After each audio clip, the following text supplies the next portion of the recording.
नमस्कार दोस्तों, आइए जानते हैं भारत में सती प्रथा का इतिहास क्या है। अगर आपको यह जानकारी पसंद आए तो कृपया चैनल को सब्सक्राइब करना और बेल आइकॉन को दबाना ना भूलिएगा। तो चलिए शुरू करते हैं। सती प्रथा एक ऐसी प्रथा थी जिसमें 10 वर्ष की आयु की बालिकाओं से लेकर वृद्ध स्त्रियों तक ना जाने कितनी स्त्रियां इसकी बलि चढ़ गई। इस प्रथा के प्रबल होने का एक कारण यह भी था कि इसे धर्म से जोड़कर प्रस्तुत किया गया था।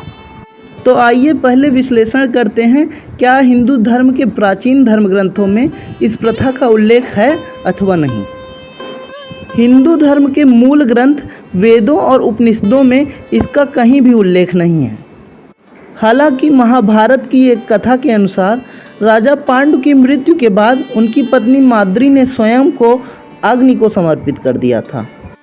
परंतु यहाँ यह भी ध्यान देना आवश्यक है कि महाराजा पांडु की मृत्यु के बाद उनकी बड़ी पत्नी कुंती फिर भी जीवित रही। इससे यह स्पष्ट होता है कि महाभारत काल में भी सती प्रथा का कोई चलन नहीं था और माद्री ने पांडु के प्रति अगाध प्रेम के कारण स्वयं को अग्नि को अर्पित कर दिया था। सती प्रथा का प्रथम अभिलेखीय साक्ष्य भानुगुप्त के एरण अभिलेख से प्राप्त होता है, जिसमें गोपराज सेनापति की स्त्री के सती होने का उल्लेख है। यह अभिलेख 510 ईस्वी पुराना है। इस प्रकार हम कह सकते हैं कि भारत में सती प्रथा की शुरुआत 6ठी शताब्दी ईस्वी में हुई।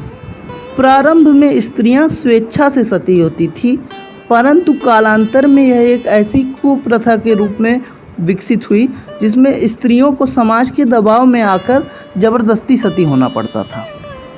इस प्रथा के प्रबल होने के मुख्य कारणों पर दृष्टि डालें तो मुख्यतः 3 कारण सामने आते हैं।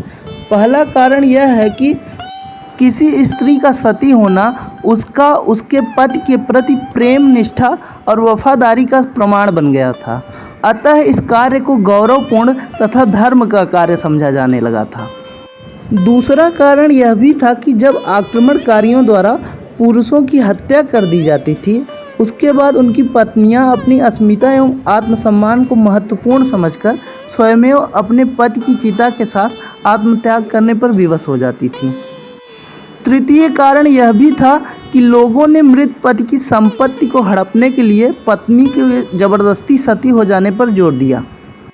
भारत में सती प्रथा को रोकने के लिए समय समय पर अनेक प्रयास भी किए गए, जो इस प्रकार हैं।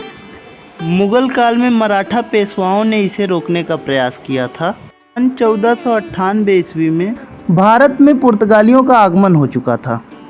भारत में द्वितीय पुर्तगाली governor general Alfonso de Albuquerque ने भी इसे रोकने का प्रयास किया था, परंतु यहाँ यह भी समझना आवश्यक है कि उसने स्त्रियों की दशा में सुधार के लिए ऐसा नहीं किया था, बल्कि उसका उद्देश्य था अधिक से अधिक संख्या में भारतीय स्त्रियों से विवाह करके भारत में ईसाई धर्म को बढ़ावा देना, जिससे भारत को पुर्तगाल का उपनिवेश बनाया जा सके।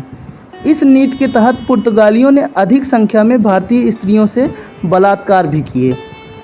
इसके अलावा सम्राट अकबर ने भी इस पर रोक लगाने की कोशिश की थी। भारत में कुछ ब्रिटिशर्स जैसे गवर्नर कॉर्नवालिस ने भी सती प्रथा पर रोक लगाने के प्रयास किए, परंतु यह सभी प्रयास गंभीरता से नहीं किए गए थे, अतः यह अत्यंत अल्प रूप से ही प्रभावी थे। सती प्रथा उन्मूलन में सबसे महत्वपूर्ण योगदान राजा राममोहन राय ने दिया। उन्होंने ब्रह्म समाज और संवाद कौमुदी नामक पत्रिका के माध्यम से इस प्रथा का घोर विरोध किया। उनके प्रयासों के फलस्वरूप भारत के तत्कालीन गवर्नर जनरल विलियम बेंटिक ने 4 दिसंबर 1829 को रेगुलेशन 17 नाम से एक एक्ट पारित किया, जिसके तहत इसे बंगाल में गैर कानूनी घोषित कर दिया गया। 1830 में इसे मद्रास तथा बम्बई प्रेसिडेंसियों में भी गैर कानूनी घोषित कर दिया गया। सती प्रथा उन्मूलन अधिनियम के बावजूद भी यह प्रथा समाज से तुरंत पूरी तरह से नहीं मिट सकी। आर्य समाज, प्रार्थना समाज इत्यादि संस्थाओं ने भी इसका घोर विरोध किया, जिसके फलस्वरूप 19वीं सदी के अंत तक यह प्रथा भारत से पूर्णतः समाप्त हो गई। सती प्रथा का अंतिम मामला सन 1874 में राजस्थान में देखने को मिला। दोस्तों, अगर आपको यह वीडियो पसंद आई हो तो हमारे चैनल को सब्सक्राइब करें और बेल आइकन को दबा दें। धन्यवाद।